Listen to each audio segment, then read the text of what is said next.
Hello and welcome back to A Better World. This is your host, Mitchell J. Rabin, and we're very glad you're joining us again today. Today we're going to have another very interesting show.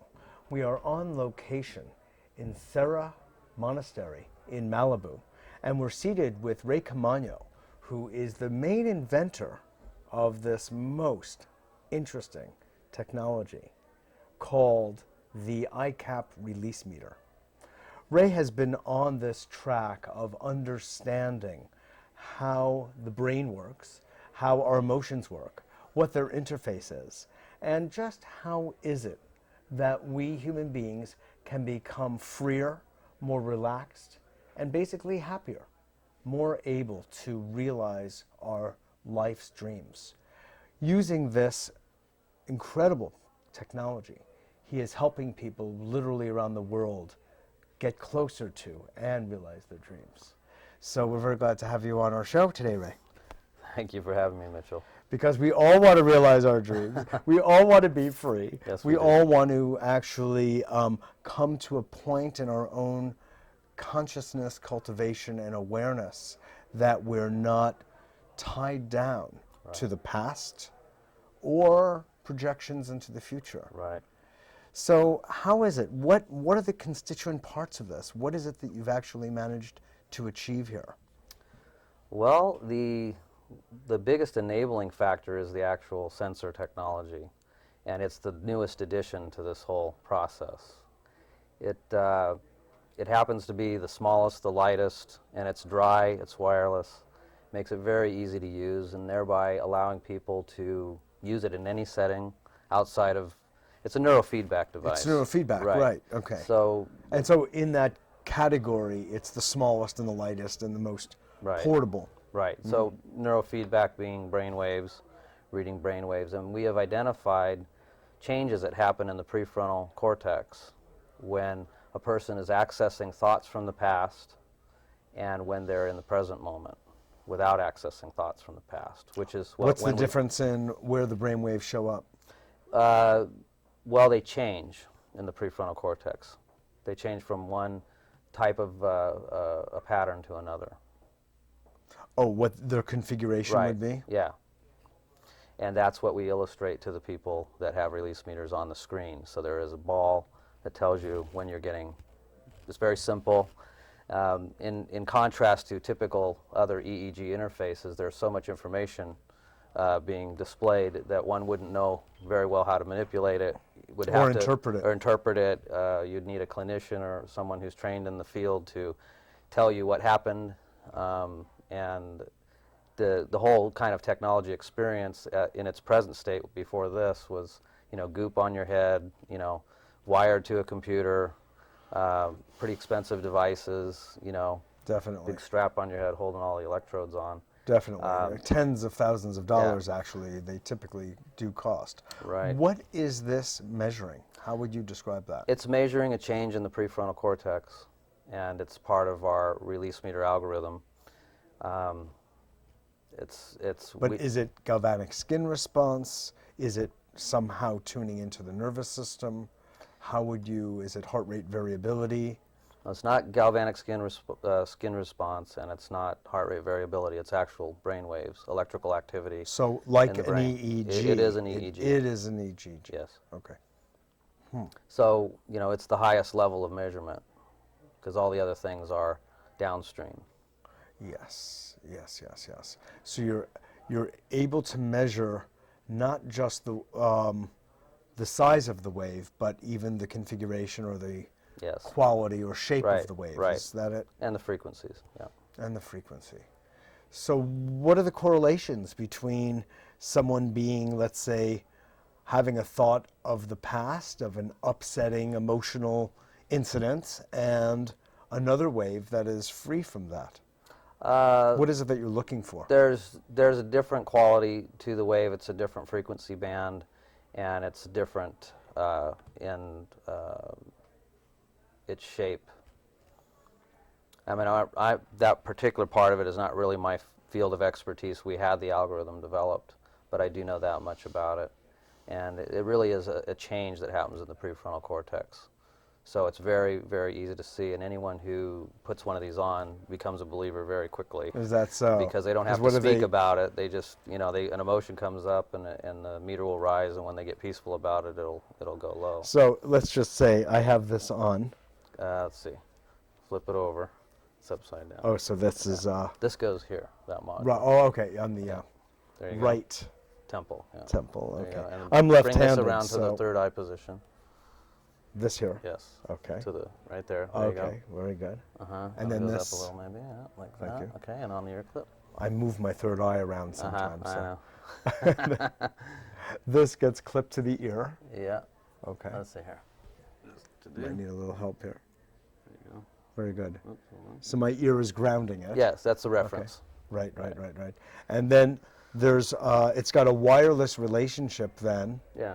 to the computer, Yes. to a software program, of Right. course. So this is our wireless receiver, and it'll work with about 50 feet to this machine, and you could walk around, you could work, you could be doing whatever you do, listening to music, and if you had a big enough screen to see it, Yeah. and there's also audio tones that you could listen to as well and amplify.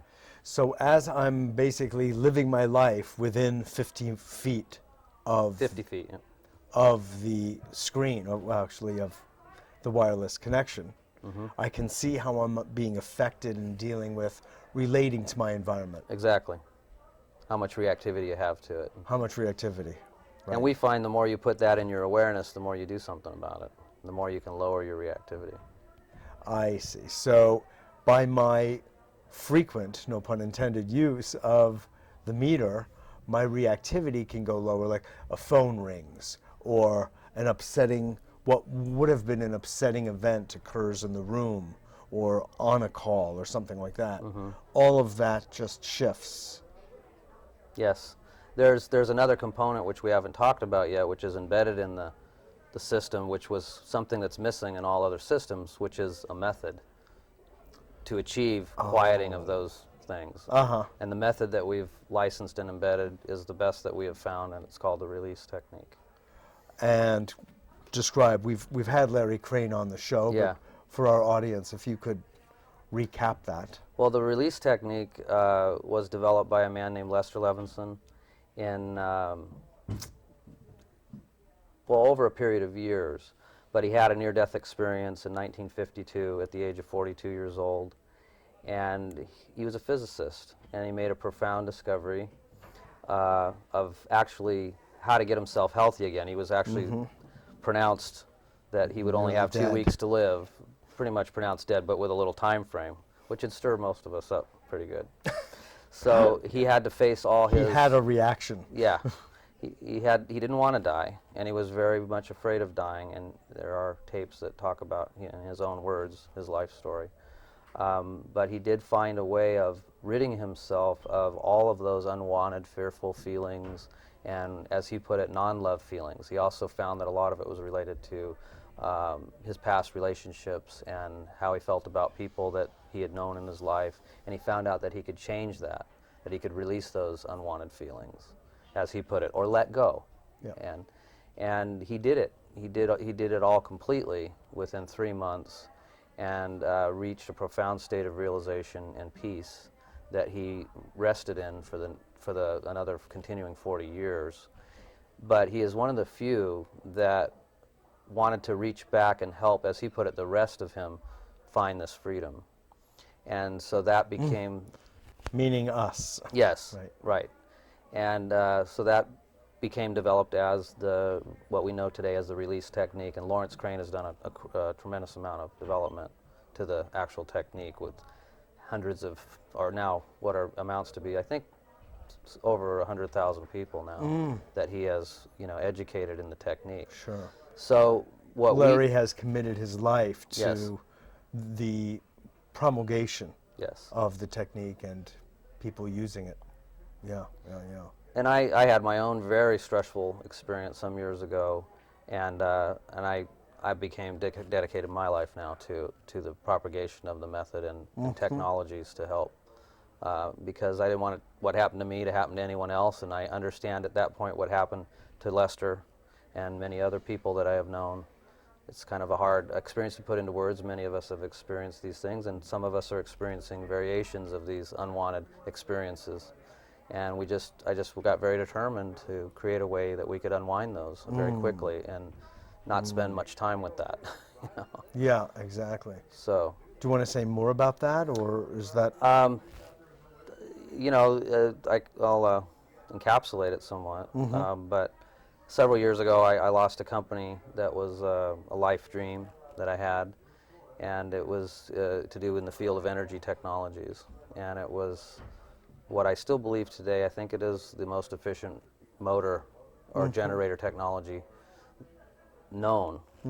And I got a company funded and got everything breaking through and the technology running, and then the venture capitalists that invested, you know, wanted to do something different than I wanted to do with the company, and so there was a little battle that ensued. Dissonance in the field. I was so at to a speak. financial disadvantage, let's put it that way. So, but anyway, Yes, all yes, that yes. being said, the following year after that concluded, I really had an experience that I had only heard about prior to that and experienced firsthand. And I wouldn't change a thing today, but it is definitely something that I didn't want anyone else to ever experience. That's a really interesting comment, Ray, for someone to have gone to the extent that you went relative to the nurturance of life dream, seeing it begin to come true, and then come back years later and say, I wouldn't change a thing. I love them all. Yeah, I do. That's a very profound kind of comment to make. Well, when you Most people cannot say such a thing. Well, I think many of us know what it's like to create something and to be creators and to put your heart and soul into things. Yes. And there's an energy at work there that we all like to be in touch with. And we all have it within us, and we all know what I'm talking about. Surely. The thing is that I never lost that before then. I had it, and you know, it was just something that I didn't treasure that much because I never lost it. And I lost it, and I didn't know how to get it back. And it was a feeling of creativity, of peace, of harmony with the world, and so forth. And that became the only thing that was valuable to me after that. You know, if you go long enough without that and you close up, you know, it doesn't matter what the value of that was or anything else. Sure. It's the only thing that matters. In a sense, you've lost yourself. Yeah, So, exactly. the most important thing. Hard thing to put into words, but many people Exactly. do know what I'm talking about. Sure. So it became a mission then to regain that. And at that time, I didn't feel like I had much power to create anything. And it was this technique that found me in the form of a cassette that I was mailed with Lester Levinson's voice on it. Wow. Isn't that strange? Cool. And then I got this realization that I was in the process of, you know, solving the world's energy problems and R&D on that, and then I ended up in R&D on the human mind. Wow. And what he had The said, source of all problems and miracles. yes. And what Lester had pointed out that I had never looked at before was it's not enough to just think positively. We must also let go of our negative feelings and Exactly. conditioning. And that's Exactly. something I never did before, and I said, well, look where I'm at. I guess being a, you know, kind of a scientist and a scientific-minded person, that made sense to me. There was a missing element in that, the whole R&D experiment. Exactly. Because it blew up. You know? It blew up, right, Right. which is your evidence Yes. that there was something not in balance with it. Right. If you think about it kind of neurologically, I mean, not being a scientist as such, but the attitude is embedded in the membrane, in the neurons, and it's a memory, and so we'll have a similar reaction, habituated. Yes. And if you then think positively, it's almost like it's on top of that. Yes. It's not instead of it. Right.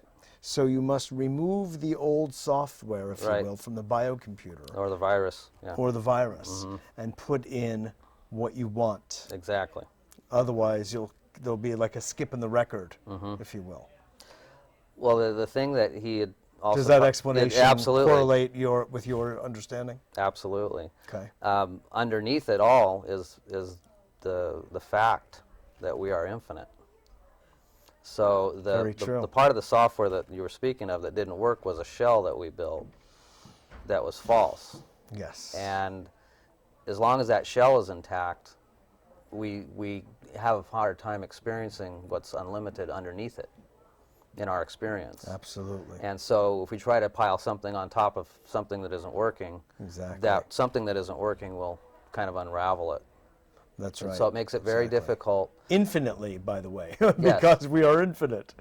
And, you know, there's been a lot of popularity with, you know, the movie The Secret and positive thinking. The difficult thing about positive thinking is it's not easy for most people to achieve with this shell of negativity that remains, because their thought patterns are triggered by unwanted emotions that come through their experience. And as an unwanted emotion comes through their experience, they will add more thoughts to it. So that is a thought pattern. And then as they add more thoughts to it, what Lester Levinson taught was thoughts become emotions. Surely. So it is like a biological computer, our mind, and if we look at it that way, we can make a lot of progress in fixing it. Exactly. And so what we've done is we've loaded this biological computer with millions, if not billions, of thoughts of limitation. And those thoughts of limitation have now become feelings, what we know as unwanted feelings. So if we kind of a thought deepened ultimately becomes a feeling. It's more of a hardened and deepened and enriched concentration of energy, if you want to get down to it. Actually, millions of thoughts in a particular category. Yeah. Because we're replicating thoughts. Sure. You know, so they all can belong to the same category, and next thing you know, you got a feeling that you just really don't like about it.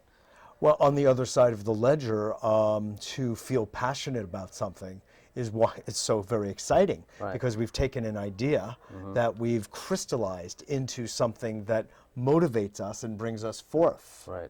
So that's on the good side. Right, right. Exactly. Right. So how then does the interface, what is the interface then of the release meter to the release technique and what it is we're talking about? What benefit can people get from, certainly they'll get a benefit from using the release technique. Is this actually measuring their ability to do that? Absolutely. So say somebody's stuck in a certain place, you know, someone died or a very difficult business situation or somebody took money or, you know, a breakup of a relationship. How is that going to show up there? Well, how to release it using it? Okay, well, all these unwanted feelings show up on the neurofeedback sensor and are displayed on the computer. Does one have to think of those thoughts at the moment to get the readout? They do need to allow them into their awareness. Okay. Yes. And that's easy enough to do. Most people having trouble getting them out of their awareness. So you just mention it, you know. Of course, denial is a very powerful part of the mechanism. Yeah, we would call that suppressing thoughts or storing them. That's like hitting the enter button versus the delete button. Yes, definitely. So we want to hit the delete button. And how that correlates is you get to see when you are suppressing thoughts, the meter will be high. And you will not feel good in your nervous system. And as you bring the meter down with the verbal guidance of releasing or letting go, like Larry Crane teaches it, the meter will follow his verbal guidance. So in the program is Larry speaking about certain humanly charged subjects. Yes, yes. And they will fit, they're universal but yet specific enough that they will fit any life experience. I got it. That anyone has. And so there's about 50 life experience releases or letting go exercises that will guide. About things such as money, power, love, sex, relationships, yes. Many of those topics, yes. And what is happening when so you get a chance to release on and around those thought forms connected to those emotions that keep us stuck. Right.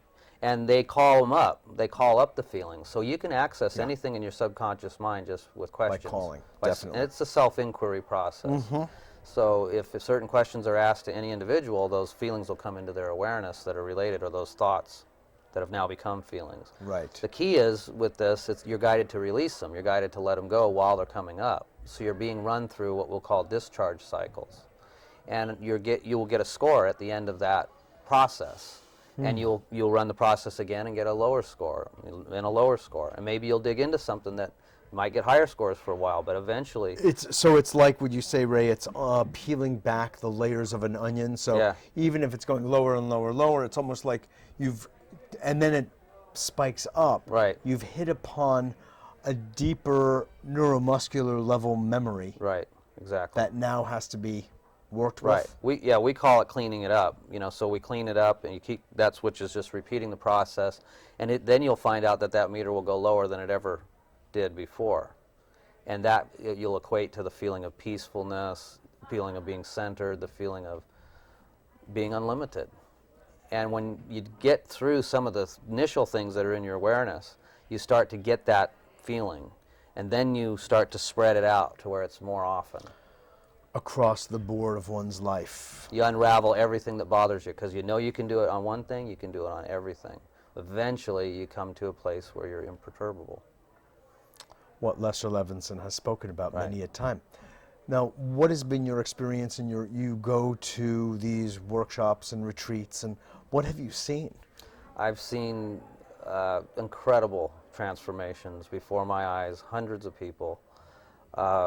Using the meter also? Using the meter systems. The meter systems brought it to a whole 10x power. Really? And the reason is we use self-inquiry, but we never knew when a person was going into a feeling or not. Yes. So the timing of the questions I developed in the actual edited audio that's in here, based on interacting with many people, for the timing of how long does it take to go into a feeling after a question's been asked, and when is the release starting to happen, because I did a lot Or if a release is happening. Right.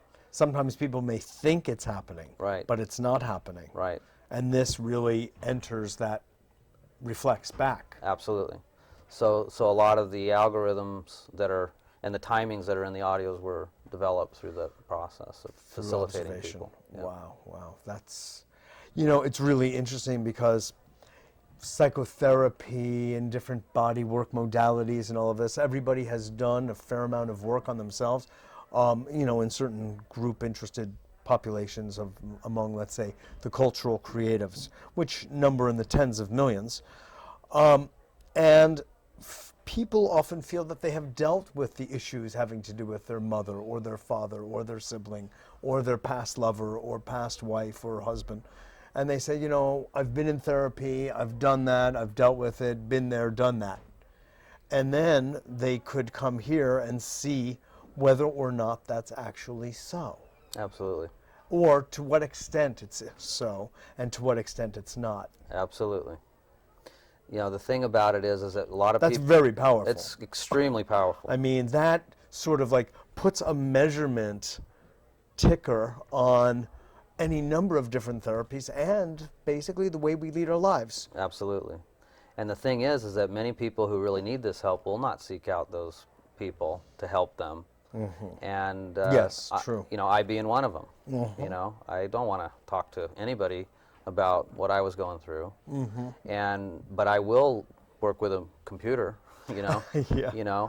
So you have it. Everything for everybody. Everybody gets their own. Yeah. Right. So the point is that the people that need the help quite often aren't getting it. And so when you have a technology that's replicatable and deployable on a mass level, it becomes very powerful. How many of these are out there now in people's hands that you know of? There's just north of 1,000 in the first year, which was a pretty good success story for a biofeedback technology. Exactly. Most people don't have a clue what that is. And when you think about it, it was basically through just one affiliate. Wow. And we were just kind of holding back, testing it, developing it for mass deployment, which we're now is underway now. I see. Well, this is really phenomenal. I mean, I think that it brings something to humanity that is so, so valuable for us to really see, in a sense, what our emotional condition and status is. And by taking that photograph, if you will, doing something actively, proactively about it. The incredible thing is what's under that. When that is removed, is the true self, is when people are really realizing their life purpose, their life mission, And you know, we see them in our world. We see people very successful. We gravitate to their music or their works. Yes, exactly. Because they're being who they are, and we all are that powerful and more. Exactly. And this is a way to it. It's a So compass. It's a guidance system. Once the webs are cleared, then one is in line with one's purpose, one's mission, one's true self. Going back to the beginning of the interview, if you will, how do we realize our dreams? Right. And by clearing the field so this can be done. Yeah, imagine having no more unwanted Exactly. emotions ever. I'll take one. All right, Mitchell. Thanks, Ray, so much for Pleasure your good being work. here. It's really great to have you. This is Mitchell J. Rabin. I've been releasing throughout this conversation, and I'm feeling fabulous. Thanks so much for joining us, and I look forward to seeing you all next week.